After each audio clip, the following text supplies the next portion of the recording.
ನಿನ್ನೆ ದಿವಸ ನಮ್ಮ ಗೋಕಾಕ್ ಠಾಣಾ ಪ್ರಕರಣದ ಮಹಾಲಕ್ಷ್ಮಿ ಕೋಆಪರೇಟಿವ್ ಬ್ಯಾಂಕ್ನಲ್ಲಿ ಆಗಿರ್ತಕ್ಕಂಥ ಫ್ರಾಡ್ಗೆ ಸಂಬಂಧಪಟ್ಟಂತೆ ಈಗಾಗಲೇ ಈ ಪ್ರಕರಣ ನಾವು CIDಗೆ ಹಸ್ತಾಂತರಿಸಿದ್ವಿ ಮುಂದಿನ ತನಿಖೆಗೆ. ಆ ಒಂದು ಪ್ರಕರಣದ ತನಿಖೆಯಲ್ಲಿ ನಿನ್ನೆ CID ಪೊಲೀಸರು ಬಂದು ಈ ಸ್ವಾಮೀಜಿಯನ್ನು ತಮ್ಮ ವಶಕ್ಕೆ ಪಡೆದುಕೊಂಡಿದ್ದಾರೆ ಅನ್ನೋಂಥದ್ದು ಮಾಹಿತಿ ನಮಗೆ ಲಭ್ಯವಾಗಿತ್ತು. ಆ ಒಂದು ಪ್ರಕರಣದಲ್ಲಿ ಅವರು ಅರೆಸ್ಟ್ ಮಾಡಿದ್ದಾರೆ.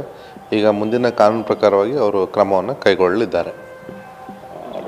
ಎಷ್ಟು ಅಮೌಂಟ್ ಅದೇ ಇದು CID ತನಿಖೆಯಲ್ಲಿರೋದ್ರಿಂದ ಅದು ನಮಗೆ ಅದರ ವಿವರಗಳು ನನಗೆ ಗೊತ್ತಿರಲಿಕ್ಕಿಲ್ಲ. ಸರಿಗ ನಿನ್ನೆ ದಿವಸ ನಮ್ಮ ಗೋಕಾಕ್ ಠಾಣಾ ಪ್ರಕರಣದ ಮಹಾಲಕ್ಷ್ಮಿ ಕೋಆಪರೇಟಿವ್ ಬ್ಯಾಂಕ್ನಲ್ಲಿ ಆಗಿರ್ತಕ್ಕಂಥ ಫ್ರಾಡ್ಗೆ ಸಂಬಂಧಪಟ್ಟಂತೆ ಈಗಾಗಲೇ ಈ ಪ್ರಕರಣ ನಾವು CIDಗೆ ಹಸ್ತಾಂತರಿಸಿದ್ವಿ ಮುಂದಿನ ತನಿಖೆಗೆ.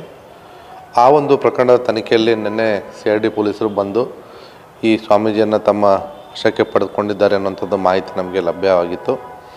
ಆ ಒಂದು ಪ್ರಕರಣದಲ್ಲಿ ಅವರು ಅರೆಸ್ಟ್ ಮಾಡಿದ್ದಾರೆ.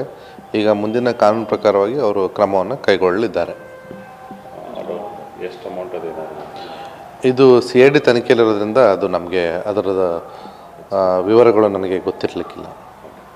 ಸರಿಗ